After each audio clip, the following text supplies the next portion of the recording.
Hello, it's just here. Right, in this video, put my pen, I'm going to talk about fats, okay? So this is your last type of calorie, your last type of official calorie, and fat is another thing that a lot of people are confused about. Now fat, or fats, there's different types of fats, alright? So we've got saturated fats, usually the main one that's vilified. You'll find a lot of processed foods are very high in processed fats, like again cakes, biscuits, chocolates, all those sorts of things, high in fat. Pizzas, stuff like that, and it is saturated fat. And saturated fat, you know, can come in things like butter, but in moderation. If you're having a little bit of butter, you're cooking something in it, a knob of butter's fine.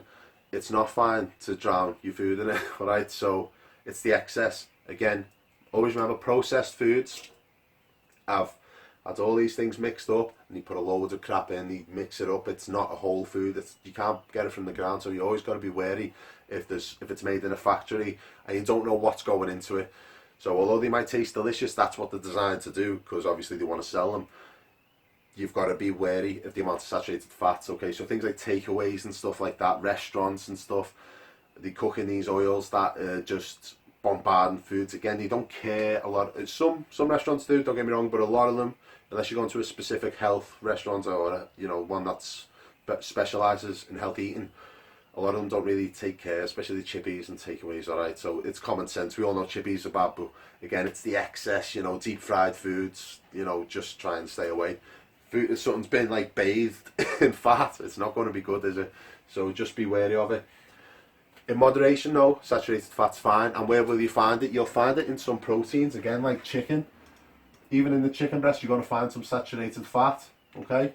Naturally occurring within the protein. Beef, okay, lamb. Again, these are all proteins as well. But you're going to get a reasonable amount. If you're eating chicken, that's fine. If you're eating KFC all the time, it's not fine, because you're getting the saturated fat that's already in the chicken, and then we're getting it deep fried in a load of oil, okay? So it's going to be excessive. So pork is another one.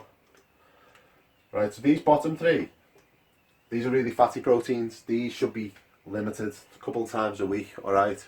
Not each, I like beef. I always try and go for lean beef when I can. Whenever I cook minced beef, I always drain it in a colander, because there's still going to be, fat in it. You're not going to get rid of it all, but if you've cooked mince before, even when you get the lean stuff, you can see it fills up in the pan.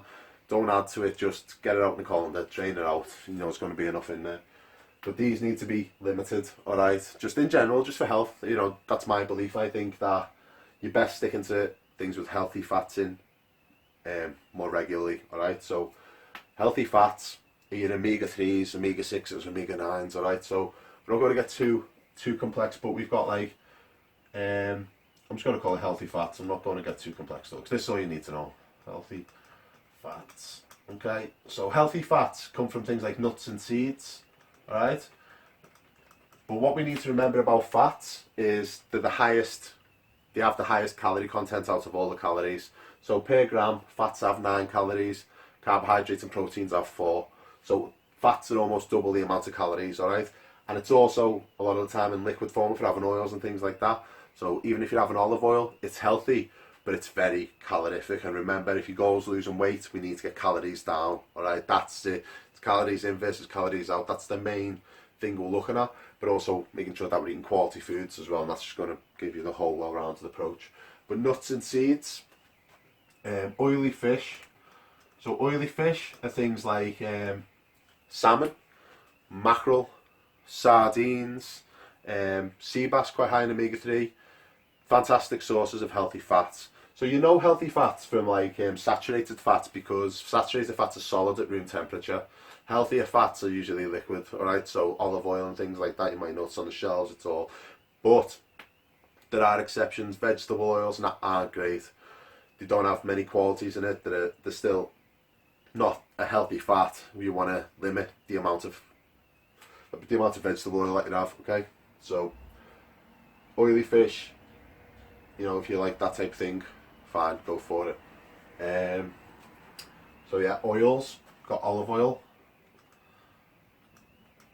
okay, coconut oil. Now, coconut oil is something we're talking about, because coconut oil is seen as the super duper food, and it's made popular now by a lot of people online, but it's not that great. It's not as good as olive oil, in my opinion. It's a saturated fat, but it has got things inside it which make it a healthier fat. So it's sort of like it's a decent fat. It's okay, it's good, but it's not this superfood that if you eat like a jar of it a day, you're going to look like a supermodel. It's not going to work like that, alright? It's still super high calories, so you've got to watch how much you have of it. It's delicious as well. It's good for your skin. Loads of benefits, but it's not the be all and end all. It's not the food that's going to change your life and give you the body you've always dreamt of. It's just something we need to treat in moderation, like everything else. So they're your main types. There's other nuts like fancy oils like macadamia